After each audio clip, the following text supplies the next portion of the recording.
దక్షిణ కొరియా దేశంలో పాల్ యాంగిచో అనేటువంటి దైవజనుడు సేవ చేస్తున్నటువంటి సేవ. ఆయన యేసు ప్రభువుని తెలుసుకొని సేవ ప్రారంభించినటువంటి తొలి దినాల్లో దేవుడు ఆయన పరిచర్య ద్వారా అనేక ఆత్మల్ని రక్షించాడు. ఆయన ఒక చిన్న పందిర్ లాంటిది వేసి పరిచర్య చేస్తూ ఉంటే ఆ మురికి వాడలో ఉన్న వారందరూ వచ్చి కూర్చునే వాళ్ళంట.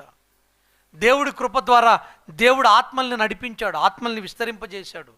మరి ఆత్మలు విస్తరింపజేసినప్పుడు మందిరపు సరిహద్దులు పెంచాలా, మందిరపు సరిహద్దులు పెంచాలి. మరి సరిహద్దులు పెంచాలి అనంటే డబ్బులు కావాలి కదా. మరి డబ్బులు కావాలి అనంటే ఆ సంఘములో ఉన్నటువంటి వారు ఇవ్వాలి కదా.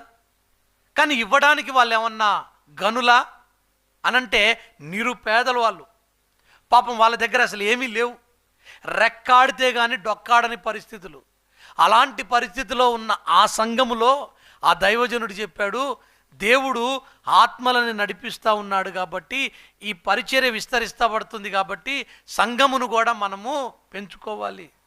కాబట్టి మీరు మీకు శక్తి కొలది దేవుని పరిచర్య కొరకై గుప్పిలు విప్పండి అనంటే పాపం వాళ్ళు ఏమి ఇవ్వలేని వాళ్ళు, వాళ్ళు ఏమి ఇవ్వలేని వాళ్ళు.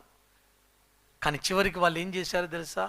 ఆడవాళ్ళందరూ కూడా వాళ్ళ తల వెంట్రుకల్ని కత్తిరించి కానుకగా ఇచ్చారంట. దేవునికి స్తోత్రం కలుగునుగాక. తల వెంట్రుకల్ని కత్తిరించి ఇచ్చారండి పరిచర్యకి. వాళ్ళ దాతృత్వము ఎంత విస్తరించబడ్డదో తెలుసా? ఈరోజు ప్రపంచములో ఒక్క ఆదివారపు ఆరాధనకి ఆ మందిరానికి వచ్చే సంఖ్య ఎంతో తెలుసా? 10 లక్షల మంది. అంత పెద్ద మందిరం, ఒక్క ఆదివారం 10 లక్షలు కూర్చునే మందిరం అంటే ఎట్టుంటుందో ఒకసారి ఆలోచించండి. అంత పరిచర్య అక్కడ విస్తరించబడ్డానికి కారణం అక్కడ ఉన్నటువంటి సంఘస్థులు సామాన్యులు కాదు.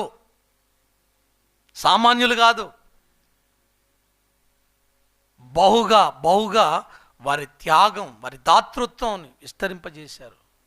నేను చెప్పనా, వాళ్ళు ప్రతిరోజు ఉదయం 4 గంటలకు లేచి వారు ఉన్నటువంటి సమాజం అంతా కూడా వాకింగ్ ప్రేయర్ చేస్తారంట.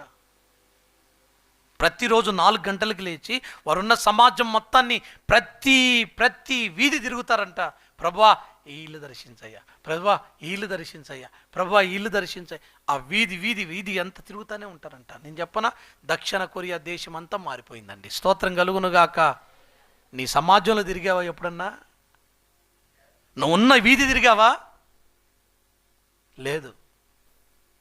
ఆ సంఘం అంత విస్తరించబడ్డానికి కారణం వాళ్ళు సాదాసీదా వ్యక్తులు కాదండి. ఏ సంఘమైతే శ్రమలలో సైతం సంతోషించే సంఘముగా ఉంటుందో, ఏ సంఘమైతే దారిద్రతలో సైతం దాతృత్వాన్ని కలిగి ఉంటుందో ఆ సంఘం దీవించబడిద్ది. ఆ సంఘం అనేక సంఘాలకు మాదిరైద్ది. ఆ సంఘం అనేక సంఘాలని ఉద్భవింపజేసిద్దండి. స్తోత్రం చెప్పండి గట్టిగా.